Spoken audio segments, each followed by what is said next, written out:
Bienvenidas a Coleccionando Marcapáginas. Yo soy Atis y en el vídeo de hoy vamos a hablar de libros muy cortitos. Hace unos días me crucé en redes con la iniciativa Febrero Breve, que propone hablar de libros cortitos en el mes más corto del año. Y como experta en libros cortos, que es lo único que leo últimamente, la verdad, pues me apetecía recomendaros mis 10 libros cortos favoritos. Vamos a ir desde el más cortito hasta el más extenso, pero mi límite que me he autoimpuesto son 200 páginas. Cualquiera de estos libros tiene menos de 200 páginas, así que os lo podéis leer súper rápido, no hay excusa. El primero de ellos es La casa de Bernarda Alba de Federico García Lorca. Se trata en realidad de una obra de teatro, pero la podéis leer como una novela, o a mí me da esa sensación, porque es que tiene una de giros de guión, una de personajes increíbles y una trama tan interesante que de verdad lo vais a disfrutar muchísimo. Yo me lo leí en una clase, así que pues no sé cuánto puede durar eso, 50 minutos a lo sumo, y está muy bien. Aunque algunas os pueda dar algo de pereza, digamos, por pensar que es una historia pues más antigua o que al ser teatro igual no os va a encantar, yo de verdad os recomiendo darle una oportunidad porque merece muchísimo la pena. Creo que trae temas que, aunque nos puedan resultar un poco lejanos, consigue hacer que empaticemos con ellos y pues porque es icónica, básicamente. O sea, es como referencias que hay que saber en esta vida, La casa de Bernarda Alba. Seguimos por uno de los libros que yo creo que más he recomendado, no solo en el canal, sino en mi vida en general, y es Vinti de Nnedi Okorafor, una de mis historias favoritísimas de ciencia ficción del mundo entero y tiene 110 páginas. O sea, lo que consigue esta autora en tan pocas páginas es para volarte la cabeza. O sea, yo os lo recomiendo totalmente. Es una trilogía, aunque luego también hay un relato breve que está también publicado por Cronauta y todos son pues más o menos de esta extensión, son un poquito más largos, pero así. Y os juro que cada palabra está perfectamente medida para hacerte sentir mil millones de cosas y para que ocurran mil trillones de situaciones distintas en muy pocas páginas, de verdad. O sea, si os gusta la ciencia ficción o queréis iniciaros con ella, pero os da miedo pues empezar con un tochaco así como clásico, Vinti de Nnedi Okorafor, para todo el mundo en cualquier momento. El siguiente es Poeta de la Pasión de Akiko Yosano y, como dice su título, es un libro de poesía japonesa. No es un tema del que yo suelo hablar mucho, de la poesía, porque no leo mucho, pero reconozco que este libro me impactó muchísimo cuando lo leí y no paro de recomendarlo porque creo que es muy especial. Además, la edición española creo que suma mil millones de puntos por tener un prólogo tan bien cuidado y unas notas al pie que son súper útiles y te ayudan a extraerle todo el jugo a esos textos. Yo, de verdad, o sea, aunque no os guste la poesía, como es mi caso, no estéis muy versadas, este libro de verdad creo que conmueve a cualquier corazón. La nieta del señor Lin es, con 126 páginas, uno de esos libros que tiene un giro inesperado que te hace seguir recordándolo aunque haga, no sé, 15 años que te lo leíste. Porque de verdad, o sea, en muy pocas páginas logra enternecerte con ese abuelo que es, vamos, adorabilísimo y que también guarda una sorpresa que es genial. O sea, no sé, yo creo que es una historia que te habla de la inmigración, te habla de la familia, te habla de muchísimos sentimientos y de temas como muy serios, pero de una manera tan sutil, tan elegante y tan bonita que se queda contigo y se convierte en una lectura perfecta para una tarde de domingo. La única criatura enorme e inofensiva de Brooke Bolander es uno de estos libros que sabéis que me fascina y que por algún motivo no encuentro. No tengo en mi colección, no sé dónde está desaparecido en combate, pero es una historia que a mí me encantó, me maravilló, me fascinó y que entreteje la historia real de mujeres que trabajaban con productos radiactivos y los cánceres y las consecuencias que eso tuvo, con la historia de la primera elefanta que fue condenada a muerte, todo ello con un futuro en el que hay unas elefantas con una memoria colectiva que son la última esperanza de la humanidad.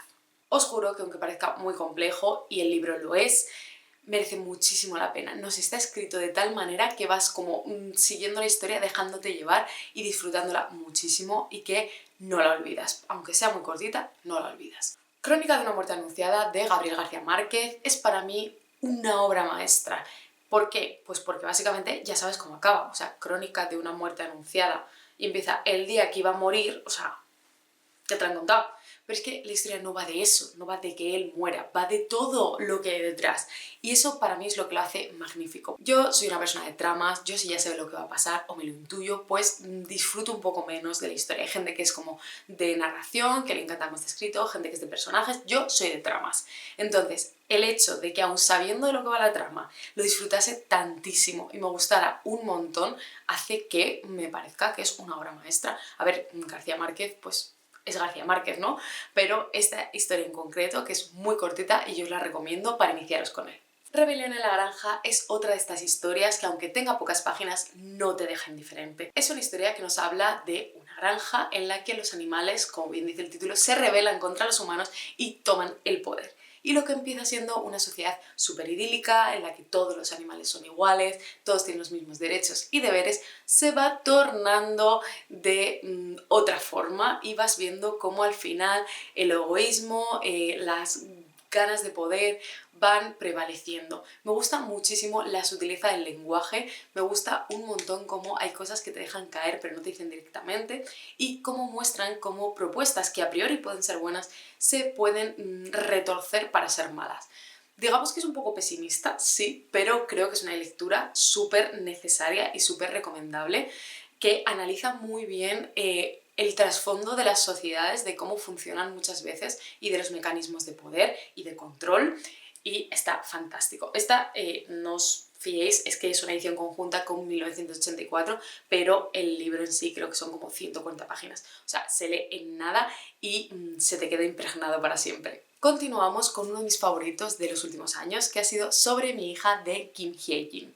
Os he hablado muchísimo de él porque me gustó un montón. Nos habla de una mujer que es ya bastante mayor y se dedica a cuidar a ancianos. Y esto pues le supone una especie de, digamos, crisis de la edad, de decir, ¿qué va a ser de mí en un país como Corea en el cual no hay una jubilación? Entonces dependes de tus hijos o de que alguien te mantenga. Y es un pensamiento como muy duro con el que lidiar. Y además su hija vuelve a casa por culpa de los precios abusivos de Seúl, tiene que volver a casa de su madre, pero no vuelve sola, lo hace acompañado de su novia. Y la orientación sexual de su hija es también pues una crisis a la que se tiene que enfrentar. Este libro nos habla de muchas minorías invisibilizadas, de las mujeres, de las ancianas y de las personas LGTBI, y lo hace de una manera tan interesante desde el punto de vista de la madre, que a priori puede parecer que sea un foco poco anticuado, pero como lo estás viendo todo desde su perspectiva, acabas empatizando y entendiendo por qué piensa así, aunque no justificando, y me parece muy interesante ver también esa otra perspectiva. Así se pierde la guerra del tiempo. Es un libro que estoy segura que habéis visto recomendado 1.000.000 de veces y se lo merece. Es una historia muy original que nos cuenta, como bien dice su título, una guerra del tiempo. Y dos de las contendientes de dos bandos diferentes se van encontrando en distintos momentos del tiempo. Y se van dejando mensajes, a cual más original que el anterior, gracias a los cuales se van conociendo, van viendo realmente cómo es la otra por dentro, y eso hará que empiecen a entretejer una especie de relación bastante compleja, complicada e interesante. Me gustó muchísimo cómo está contado, cómo están las historias entrelazadas, el giro final, las protagonistas, todo está muy bien. De verdad, es un libro muy recomendable y muy interesante. Y terminamos con Prácticas mágicas, de Neikari Diosdado, que aunque en esta edición tiene 205 páginas, vamos a ser sinceras, esto es minúsculo y el libro en sí son 178, solo que viene con un relato extra integrado. Este libro está genial, ya os lo dije en mis mejores lecturas de 2024, porque tanto este como su segunda parte están incluidos. Nos habla de Arji, un aprendiz de mago que va a hacer sus prácticas a una residencia de ancianos. Allí se encontrará con un montón de personas mayores mágicas un poco idas de la olla y con un ser que no se esperaba y que le va a dar las prácticas. Tendrá que lidiar no solo con estos personajes, sino con un peligro que se desata y que excede de sobra las capacidades de Arji, pero él no se va a rendir. Es un personaje súper entrañable, el world building es maravilloso, con el euskera como base de la magia.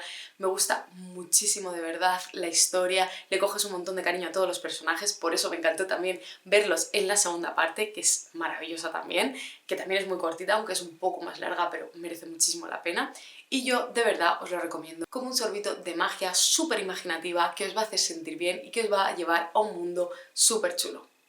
Y hasta aquí el vídeo de hoy, espero que os haya gustado. Como veis, yo soy una gran enamorada de los libros cortos, creo que se pueden contar historias muy buenas en muy pocas páginas y creo que eso tiene un mérito increíble. Así que, como me gustan tanto, espero haberlo podido transmitir. Os leo en los comentarios si vosotras también sois fans de estas historias tan cortas o sois de las que dicen que no os es suficiente, que os faltan siempre páginas. Os leo y como siempre tenéis toda la información en el rinconcito ordenado, podéis darle like a este vídeo o suscribiros al canal para vernos en próximos vídeos.